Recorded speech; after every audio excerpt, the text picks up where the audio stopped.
Stop blaming your crew and stop doing everything yourself, my friends. Let me tell you about one of the most important leadership lessons that I learned early on as a shift manager. You know, I always cared about the experience that my guests would get, and I always thought that my lobby needed to be clean.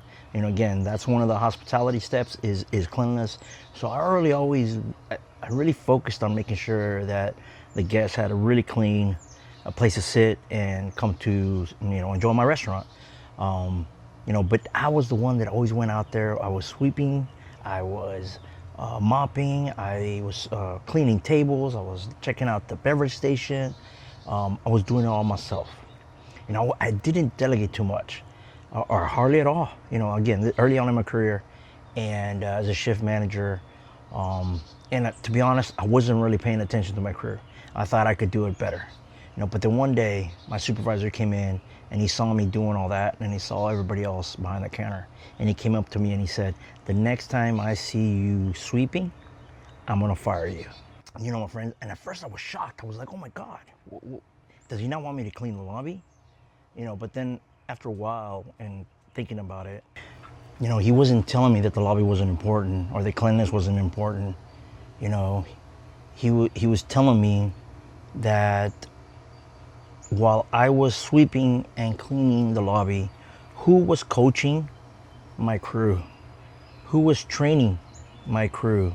Who was developing my crew? Who was doing all that? And making sure that everything else in that restaurant was running like it should be. So as I grew into leadership, I really understood, what he really meant. And I've carried that message with me throughout my career. And I've told that story to a lot of my managers.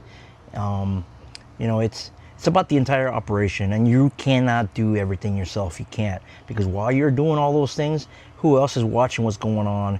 And the things that matter are not getting done, because really you're doing all those other jobs, but you're not doing your own job, which is to make sure the guest does get an outstanding experience in your restaurant.